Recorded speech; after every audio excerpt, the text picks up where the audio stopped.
Nu, pēc likuma ir tā, ka tad, ja bērns nevar palikt savā bioloģiskajā ģimenē, tad primāri un prioritāri viņam ir nodrošināma aprūpe pie aizbildņa, audžu ģimenē, un tikai tad, ja tas nav iespējams, bērnu aprūpes iestādē. Pat cik mūsu valstī tā prakse un pieredze ir tāda, ka aizbildnībā pārsvarā tiek doti tuviniekiem, tātad radiniekiem, un bāriņtiesas pienākums ir sākotnēji tātad izvērtēt arī radiniekus, vai starp viņiem neatrodas spējīgi, kas varētu paņemt bērnu aprūpē. Tantes, onkuļi, pieaugušie brāļi, māsas, vecmāmiņas, vectētiņi un tā tālāk. Ja starp radiniekiem šādu personu nav, tad nākamais solis ir meklēt audžu ģimeni. Un tikai tad, ja arī audžu ģimeni piemērotu bērnam nav iespējams atrast, tikai tad bērns ir nodrošināms ar aprūpi bērnu aprūpes iestādē. Viesģimene ir tāda ģimene vai arī persona, kura bērnu, kurš ievietots bērnu namā, tā vienkāršoti sakot, uz laiku uzņem savā ģimenē. Tātad tas nozīmē, ka svētku dienas, brīvdienas, varbūt skolas brīvlaiki, tie ir tie laiki, ko bērns pavada viesģimenē. Viesģimene ir tā, kas atnāk ciemos pie bērna uz bērnu namu. Viesģimene var būt tā, kas bērnu aizved uz kādu izklaides pasākumu, aizbrauc kādā ekskursijā. Bet bērns ir un paliek dzīvot bērnu namā, un bērnu nama direktors ir juridiski atbildīgs par šo bērnu. Ja runā par audžu ģimeni, tad audžu ģimene ir tātad persona vai laulātie, kuri bērnu paņem savā aprūpē. Audžu ģimene ir tā, kas veic bērna aprūpi, audzināšanu, izglītošanu, bet juridisko atbildību par šo bērnu nes bāriņtiesa. Juridiski ir atbildīga bāriņtiesa, bet bērns reāli dzīvo šajā ģimenē no brīža, kad viņš ir ievietots, līdz brīdim, kamēr tātad šī aprūpe beidzās. Primārais, par ko ir jāpārliecinās, vai bērnam šajā ģimenē būs labi, vai bērns netiks apdraudēts, vai viņš būs drošībā, un vai tiks nodrošinātas visas citas viņa tiesības un intereses. Līdz ar to, protams, veselības izziņas, informācija par materiālo stāvokli, sodāmība, kas viennozīmīgi abos gadījumos tiek izprasīta no sodu reģistra, dažāda veida cita informācija. Šīs būtu tās tā kā kopīgās iezīmes, ko vērtē gan vienā gadījumā, gan otrā gadījumā.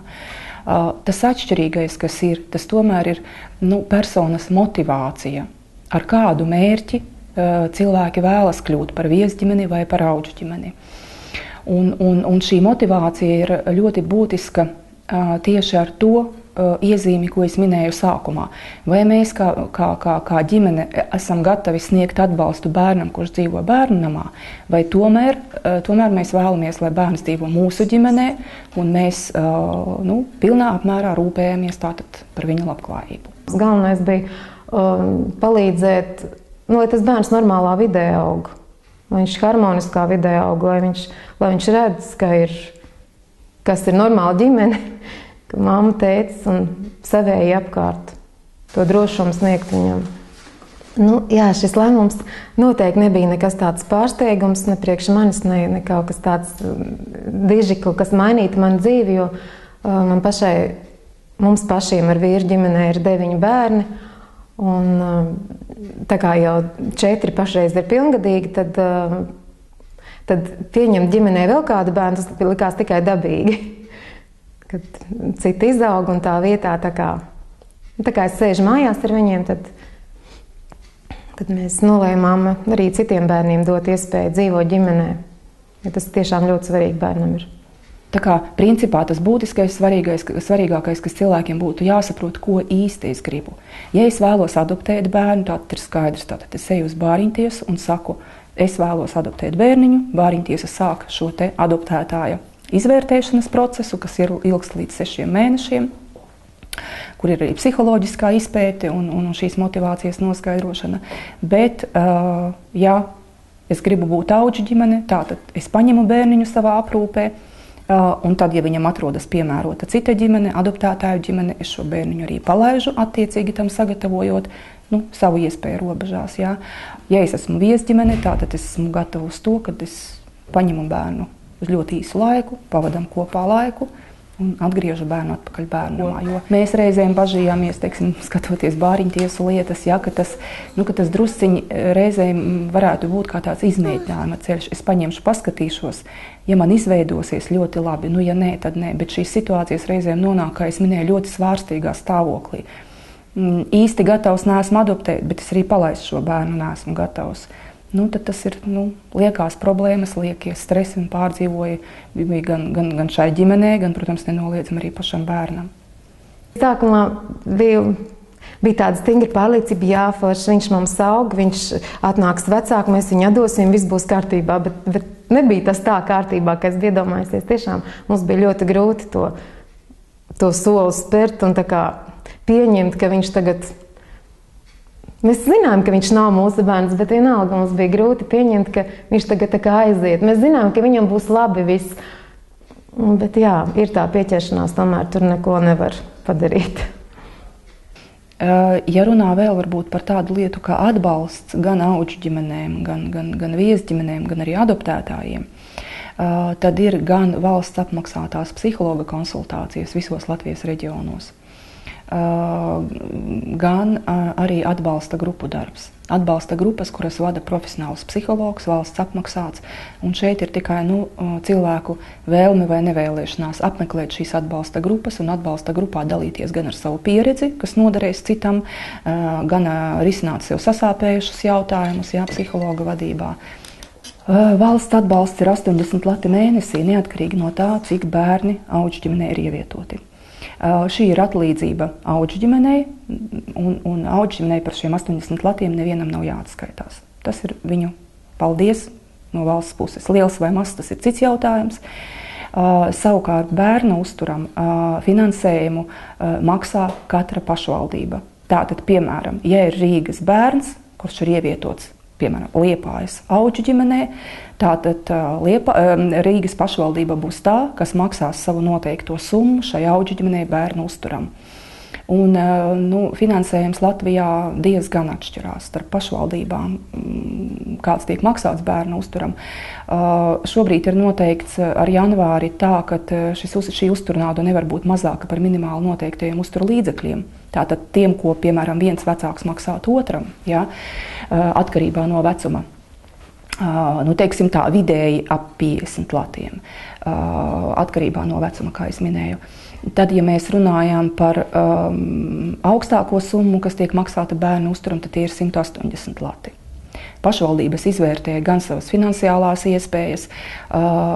Dažreiz, diemžēl, tas ir atkarīgs arī no pašvaldības deputātu un vadītāja uzskatiem, jo, piemēram, ir situācijas, ka mēs nevaram atrast audžu ģimeni zīdainītim, un pašvaldība, kuras bāriņtiesas redzeslokā tad šis bērniņš ir, pašvaldība maksā 70 latus bērnu uzturam.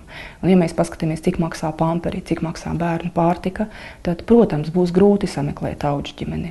Jo te ir tāda situācija, ja bērns ir valsts iestādē, tātad valsts bērnu namā līdz 2 gadu vecumam, tātad viņa aprūpi apmaksā valsts. Pašvaldībai tas nemaksā neko.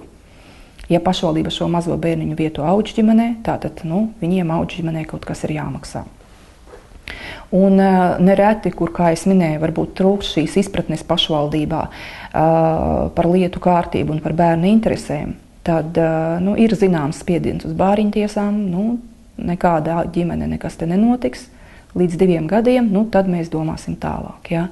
Bet, kā es minēju, arī šī kārtība tiks mainīta, lai pēc iespējas, sarežģītu un apgrūtinātu šādu risināšanas iespēju, ka tomēr prioritāri, ja nav aizbildņi, tā tomēr ir audžu ģimene. Viesģimene slēdz līgumu ar bērnu namu, un bērnu nams, izrēķinot, cik ir tās dienas un cik tad bērns pavadīs šajā ģimenē, arī samaksā šo uzturnaudu.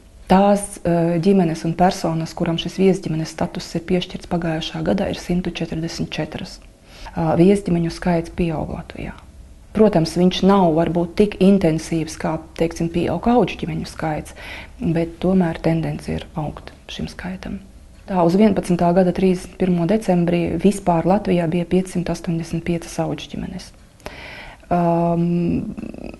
kurās ievietoti vairāk par 1000 bērnu. Diemžēl šādi gadījumi ir, kad paņem audžģimene bērnu un pēc tam saka, nē, bāriņtiesai paņemiet viņu projām, mēs netiekam ar viņu galā. Šobrīd ir kā obligāta prasība, ka audžģimenē pirms viņi paņem aprūpē bērnu, ir jāiepazīstās ar bērnu. Ne tikai ar bērna dokumentiem, ar bērna veselību, kā tas bija līdz šim, bet personiski jāiepazīstas ar bērnu. Tas, ko mēs sakam arī bāriņtiesām semināros un tikšanās reizēs, kad labā prakse un tas ideālais, ka ne tikai audžģimene aizbrauc, piemēram, uz krīzes centru pie bērna iepazīties, bet, kad bērns aizbrauc pie audžģimenes apskatīties, kā tur ir, ja, vai viņš gribēs dzīvot. Ir tā, ka bāriņtiesai ir pienākums vismaz reizi gadā tātad izvērtēt pašu audžģimeni, ja, vai viņa spēj turpināt pildīt pienākumus, un arī izvērtēt bērna aprūpi audžģimenē. Tas nozīmē to, ka bāriņtiesai tad vismaz to reizi gadā ir jāredz bērns, jāveic sarunas ar bērnu par to, kā viņam ģimenē klājas. Ir jāizprasa skolai bērna raksturojums, informācija par to, cik sagatavots vai ne tik ļoti sagatavots bērns nāk uz skolu, vai viņam ir visi nepieciešamie piederumi, vai viņš kopā ar klasi dodas ekskursijās, vai nav tā, ka audžģimene pasaka bērnu, mums nav naudas, bērns nebrauks savā ekskursijā. Ja? Nākamais bāriņtiesai ir jāizprasa informācija no ģimenes ārsta, vai tātad veselības aprūpe tiek pienācīgi veikta. Turklāt bāriņtiesa arī veic dzīves apstākļu pārbaudi uz vietas audžģimenē. Tas, ko es uzreiz gribu pateikt, kas pēdējā laikā izraisa tādas diskusijas audžģimeņu starpā, vai to drīkst darīt nebrīdinot. Tātad zvans pie durvīm vai klauvējiens, labdien, mēs esam tāda un tāda bāriņtiesa. Tad mūsu viedoklis ir tāds, ka, protams, ļoti, ļoti respektējot audžģimenes privāto dzīvi, personiskumu un tādas lietas, mēs nesakam nevienai bāriņtiesai, ka nē, jūs nebrīdinot ierasties nedrīkstat. Tas, ko mēs sakam audžģimenēm, ka visdrīzāk šādu pārbaudi bāriņtiesa veiks tad, ja viņas rīcībā būs kāda bažīga informācija. Ja, tad, protams, jo nav jau jēga atbraukt uz iztīrītu māju, sapucētu uz sapucētiem bērniem un tā, ja, kad tas ir varbūt tas pārsteiguma moments un tas, ko redz un var atšķirt jebkurš profesionālis, vai tā ir tāda rīta nekārtība, ja, bērni cēlušies, gājuši, čībiņas, rīta trauki, vēl kaut kas, ja, vai tomēr tā ir, tomēr ilgstoša netīrība, ilgstoša nemazgāti trauki, ilgstoša nemazgāta veļa, netīra gultas veļa un tā tālāk. Ja. Tās grūtības ir noteikti tādas, ka viņi visi nāk no plus mīnus nelabvēlīgām ģimenēm, tas ir fakts. Un māmiņas, protams, grūtniecības laikā nav, un es pie ārstiem gājušas, var sakot, viņas nav rūpējušās par nākamo mazuli, un tad bērns, parasti bērns piedzimst ar visādām lielākām, mazākām problēmiņām. Un tieši tas grūtums ir, ka mēs tagad ar bērniem staigājam visādām vingrošanām, baseiniem un uz rehabilitācijām, lai savestu to viņu fizisko stāvoklīti kārtībā. No prieka, protams, ka tu redzi, ka tas bērns atraisās, tu redzi, ka tas bērns iegūst savējos, viņam tas ir ļoti svarīgi, un to var arī just. Ka viņš nav vairs saspringts, ka viņš jūt, ka viņam ir mamma, tētis, brāļi apkārt savējie. Pašreiz mums mazākajam audžu bērnam ir 5 mēnesīši, tā mums meitenītē ir 2,5 gadiņi. Nākošais audžu bērniņš ir 5 gadu vecs, tad mums ir 14-gadīga meitene. Un tas puisītis, kas aizgāja, tam 7 būs rudenī. Man tas pašai gandrījums sniedz, ka es varu pēc iespējas vairāk bērniem palīdzēt tādējādi. Pašreiz ir pieņemts lēmums, ka 6 nepilngadīgi bērni var būt ģimenē kopā ar saviem bērniem. Tas nozīmē, ka mums vēl kādu laiku vajadzēs gaidīt, ka izaug.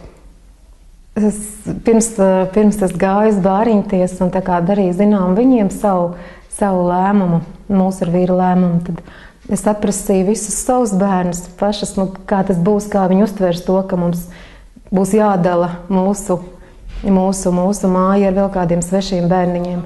Un visi izņemot vienu meiteni, teica, ka jā, ka viņiem nav nekas pretī, jau meklē gultiņas, meklē deķīšas, pilventiņas un vietiņas tā kā jaunajam bērnam. Protams, ikdienā ir visādas mammas dalīšanas, piemēram, tu mana mamma, tagad es būšu, ir visādas tādas ķibelītes, bet tas ir tikai, tas ir tad, kad bērni, piemēram, nervozi vai tādi noguruši, vai, auga ģimenē viennozīmīgi ir labāk. Auga ģimenē bērns redz visu, kā notiek īstā dzīvē. Viņš neizdāk par patērētāju. Bērnamā viņam visu dod. Protams, bērnamā es neko nevaru teikt sliktu. Es pat esmu strādājusi praksi bērnamā, bet viņi cenšas, protams, dot visu labāko. Gan telpas ir, gan ēdienas ir, viss, bet nav tā paša galvenā tās mājas atmosfēras, tās ģimenes sajūtas. To nevar institūcija dot.